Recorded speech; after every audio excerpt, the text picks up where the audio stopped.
Hello friends, स्वागत है आपका अपने यूट्यूब चैनल स्टडी 99 तक पर। यदि आप चैनल को फर्स्ट टाइम विजिट कर रहे हैं, चैनल को सब्सक्राइब करें। प्लीज़ चैनल को सब्सक्राइब करें।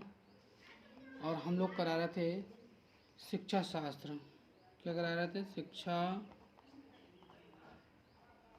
शास्त्र। सही है, BA सेकेंड ईयर। और हम लोगों को चैप्टर चल रहा था, वो चल रहा था चैप्टर थर्ड।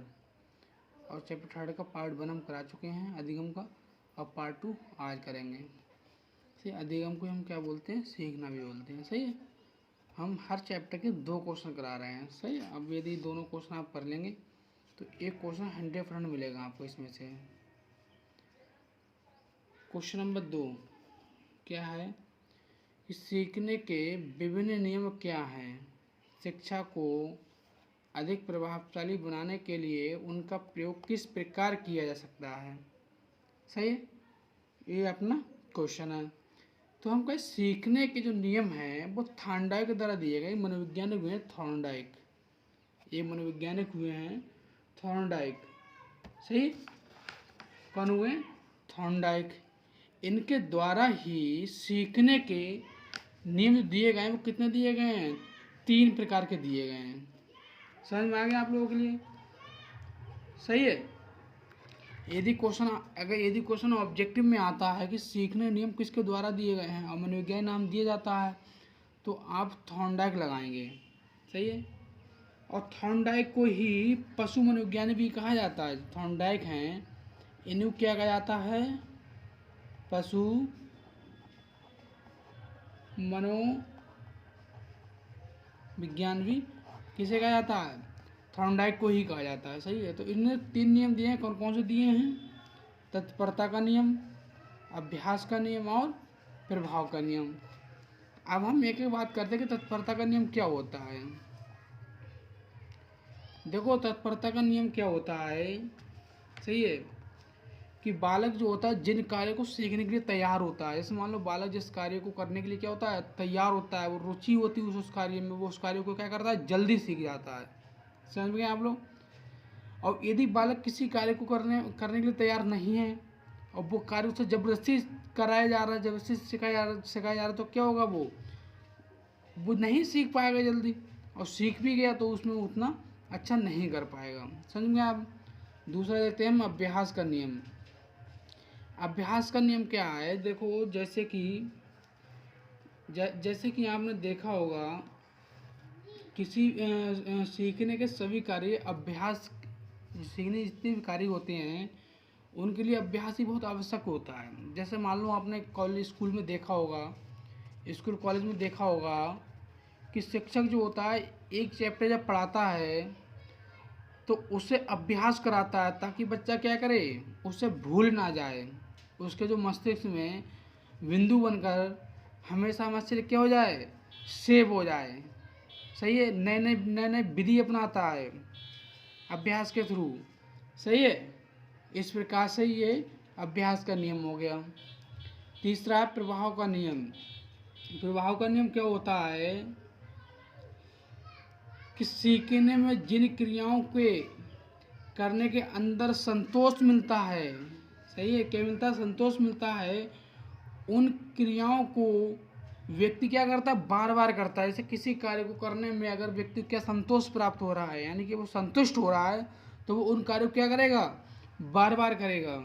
सही है, मान लो किसी कार्य को करने के लिए किसी व्यक्ति को संतोष प्राप्त नहीं हो रहा है, सही, असंतोष है वो, सही, तो क्या करेगा? उस कार्य को करने में उसे रुचि नहीं लेगा। सही है, तो ये प्रभाव का नियम भी आपका हो गया। सीखने के गौण नियम, सबसे पहला है अभिवृत्ति का नियम। क्या है? अभिवृत्ति का नियम। और अभिवृत्ति का नियम क्या होता है? अभिवृत्ति का नियम क्या होता है? अभिवृत्ति का नियम कहता है कि हमारी अभिवृत्ति सीखने को प्रभावित करती है, कि किसी कार्य को सीखने के लिए क्या अभिवृत्ति प्रभावित करती है? जिस कार्य को करने में हमारी अभिवृत्ति होती है, जिस कार्य को करने में हमारी अभिवृत्ति होती है, यानी रुचि होती है, सही है, उस कार्य को हम शीघ्रता क्या करते हैं? सीख लेते हैं। और जिस कार्य को करने में हमारी अभिवृत्ति नहीं होती है, उस कार्य को हम जल्दी नहीं सीख पाते हैं। सही है, बहुप्रतिक्रिया का नियम, बहुप्रतिक्रिया का नियम। जैसे आपने देखा होगा कि व्यक्ति किसी नवीन कार्य को करने के लिए अनेक प्रकार की क्या करता है, अनेक प्रकार की विधियां अपनाता है, नई विधि अपनाता है, ताकि क्या करे, वो काम को शांतिपूर्वक बहुत जल्दी कर पाए, ताकि उसके समझ में आ पाए। सही है। तीसरा देखते हैं आंशिक का नियम। आंशिक नियम क्या होता है कि इस नियम के अनुसार सीखने वाले बालक जो होते हैं कार्य को अनेक छोटे छोटे अंशों में क्या करता है, विभक्त कर लेते हैं। यानी कि जो कोई भी बड़ा कार्य है, जैसे मान लो कोई एक चैप्टर है, वो 5 पेज का है, तो हम लोग क्या करते हैं कि ऐसा करेंगे, 2 पेज आज पढ़ेंगे, 2 पेज कल पढ़ेंगे। सही है। अंशों में क्या करा, छोटे छोटे अंशों में विभक्त कर लिया उसे।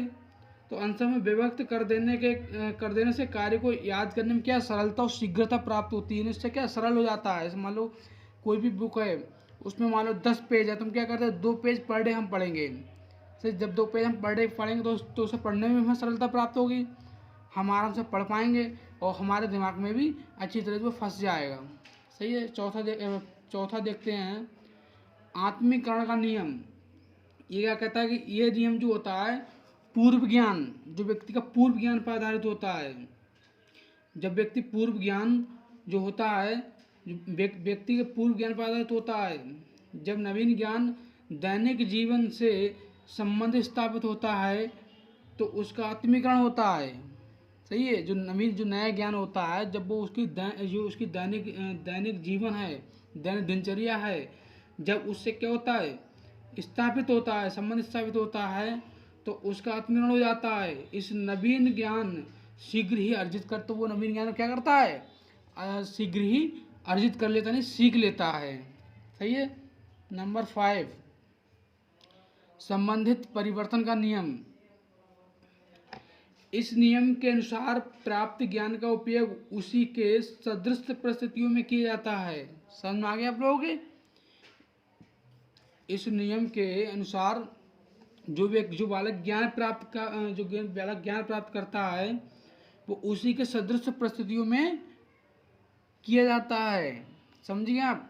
यदि आपको वीडियो पसंद आई हो तो वीडियो को लाइक करें, प्लीज़ चैनल को सब्सक्राइब करें। जय हिंद दोस्तों, वंदे मातरम।